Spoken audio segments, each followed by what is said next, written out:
Hello and welcome to the Astrology in You podcast. I'm Kerry Hourigan.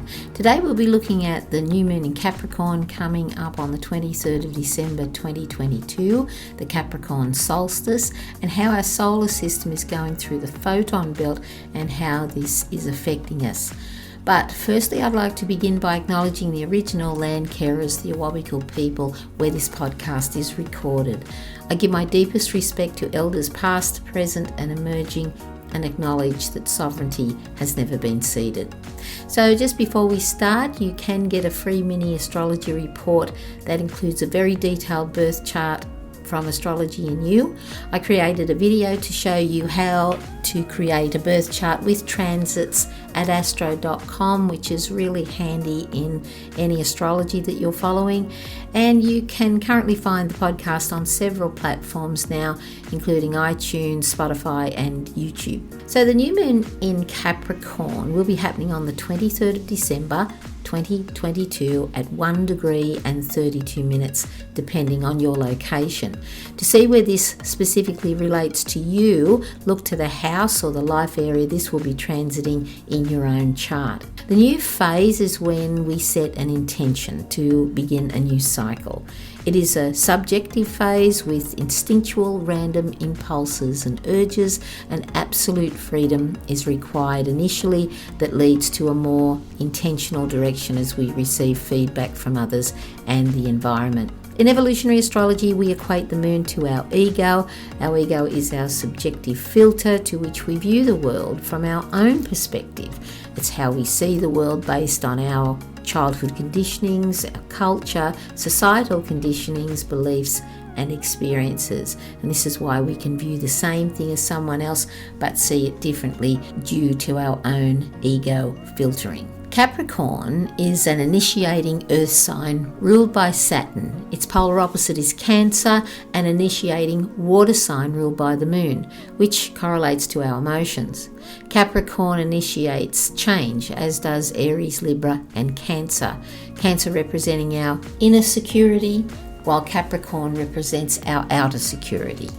At the basic level, Capricorn deals with rules, regulations, the structure of the law, and the phenomena of the law of cause and effect. Capricorn is about manifesting things into the physical world, building a strong foundation for the long term. In the new moon in Capricorn, we set an intention around what we want, and this is the beginning, of course, of the new cycle. So check where this is happening in your own chart as we create the setup to lay that strong foundation. The new moon in Capricorn is also an ideal time to meditate and be in your body, feel your body and feel its sensations, also to be in nature. We also have the Capricorn solstice happening as well, and this is bringing in very powerful energies with big changes that we are currently going through. And we see this on a daily basis. We see the resistance and the unrest all over the world. The solstice is like a portal where we see beginnings and endings, and therefore it will influence the first few months of 2023. The crumbling of the old and exposing of corruption in governments, big corporations and the rich and powerful will continue. So the solstice is another signature for a new beginning, so make sure you set your intention. The new moon is in a square to Jupiter at 0 degrees in Aries, and the square aspect relates to tension, difficulty and crisis sometimes. So this initiates some kind of action. Jupiter is known as the planet of expansion, recognition, creativity and personal growth. So this is also another signature of a new beginning and the ideal time to do something courageous, something new and going beyond your comfort zone. There are other powerful energies at play that we are experiencing that come from our solar system passing through the photon belt. Cosmologically speaking, our solar system entered into this belt with all the planets on the 21st of December 2012. So it was the 21st of the 12th, 2012. And it takes around 2,000 years for our solar system to travel across the photon belt, while 10,500 years must pass to re-enter the photon belt after exiting the belt. So I hope that makes sense. Our solar system rotates around the Pleiades once every 25,860 years approximately, and our solar system enters this photon belt every 12,500 years. And these time frames are crucial as they correlate with the rise and fall of ancient civilizations like the Mayans, Göbekli Tepe, ancient Egypt and Atlantis. And I highly recommend you watch Graham Hancock's new series on Netflix called Ancient Apocalypse. This is an absolutely fascinating series. It blew my mind. There were things in this series that I hadn't heard of, and this is challenging traditional academia. He is getting quite a lot of flack from this.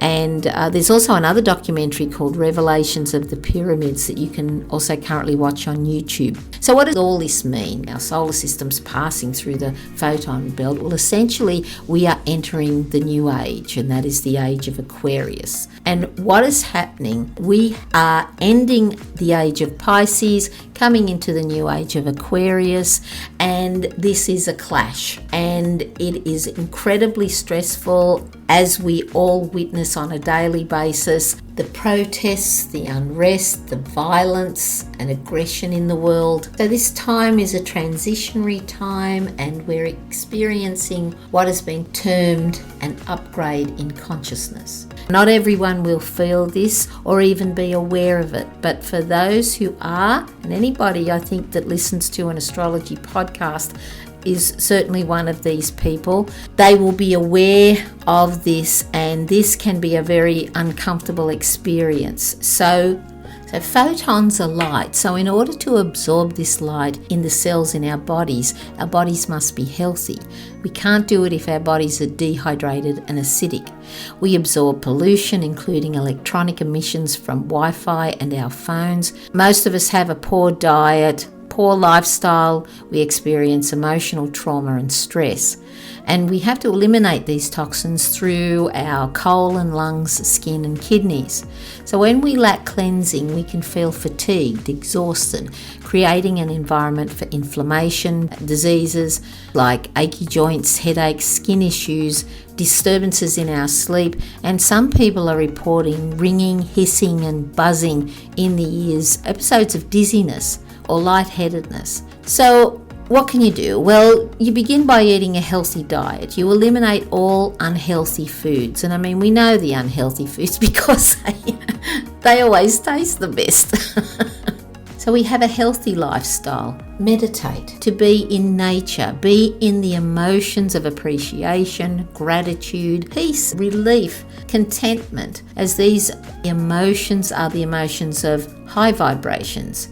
When we get into the emotions of resentment, anger, shame and guilt, these are dense emotions and our vibration is very low. And of course, it's always advised to check with your medical practitioner regarding any symptoms that you're concerned about. So if you do some research, there is a lot of information that we are entangling, to use a quantum physics term, with these photons. So I've been looking very closely at meditation lately, especially with Gary Craig and Optimal EFT, Sarita Soul, Carolyn Corey and Dr. Joe Dispenza. I've also been very drawn to our contact with other beings from different star systems and their role in the human journey. I've been revisiting the Emerald Tablet, ancient Egypt, hence mentioning Graham Hancock and the revelations of the pyramids. And this is also including the stories in the Bible, which is totally fascinating. I've been looking at people like Billy Carson and Paul Wallace, who have been my constant companions for the last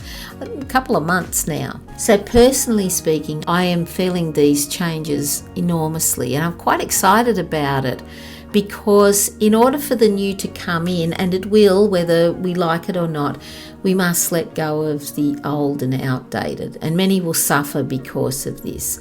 And they'll want to remain with the known and familiar, even if it no longer serves them or is no longer working, and we can only support them as best we can. As a human family, we have not seen a time like this for 26,000 years, and we are experiencing the greatest change for our planet and the human family. All these cycles are coming to an end, and they're ready to begin a new cycle. There's a lot of things going on, and it was very hard to keep this within this time frame and tell you enough. I hope you go and research and find out things for yourself, because there's some amazing information out there. Nurturing ourselves with the new moon, we start first with what Capricorn rules medically, which is the bones, joints, teeth, body structure, the pituitary gland, and our general health. So some suggestions that I've come up with: of course, meditation, which I mention every podcast. Start a meditation practice daily to balance your emotions and your well-being. Initiate change where needed. Take full responsibility for your actions.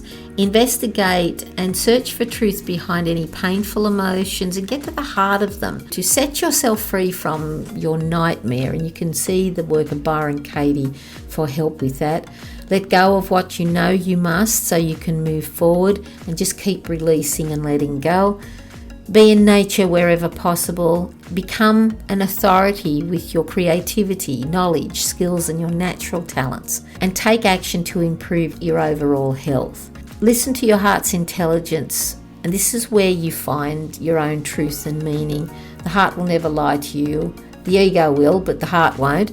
And we connect through our hearts to every living thing, to each other, to the cosmos, and to the creative source itself. Be in the higher emotions of hope, gratitude, joy, relief, appreciation, and know that all is well. So if you're going through a tough time, always remember that this too shall pass. And that's what astrology is about. It's all about cycles.